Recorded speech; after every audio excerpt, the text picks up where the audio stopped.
And now, News Channel 10's 24/7 local weather first alert forecast.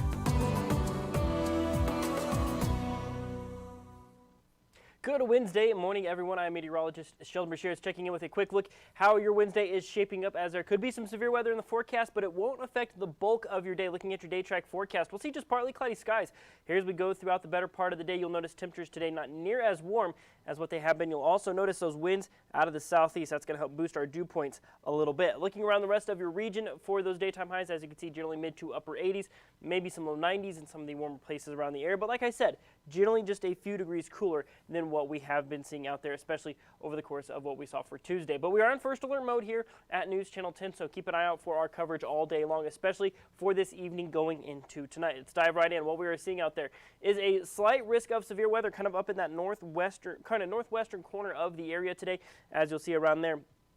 And generally looking at the marginal risk kind of there in the middle for that severe threat going into the daytime hours. So our dew points, you'll notice that dry line has retreated off towards the west. Now it is going to kind of fluctuate going into the mid-afternoon hours, but you'll notice going into the overnight hours, we get those dew points up close to the 50s, upper maybe close to 60s, with maybe slightly drier down off towards the southeast, but it kind of hovering right there. That's going to kind of make it our initiation zone for those better rain chances going into the overnight hours before that moisture moves on out of the area going into our Thursday. So you'll see right here by 8 o'clock, this is really the main time frame we're watching for. We're really going to be keeping an eye on these cells right up here. You might see some scattered cells down off towards the south, but those right there, those are going to be the main ones that we watch. But you'll notice they don't really last terribly long, and that's going to be the big question with it, is are they going to have enough upper level support to last longer throughout more of the area? But another big thing we're watching, this is going to affect your overnight hours. Look right down here in the southwestern corner. This is 11 o'clock in the evening after most people have gone to bed.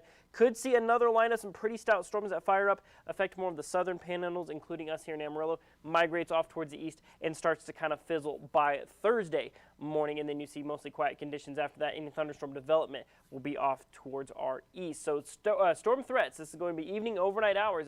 Going to see the highest tornado risk be for those first round of storms up in the northwest in the overnight hours when we don't have that daytime heating. That tornado risk will be lower.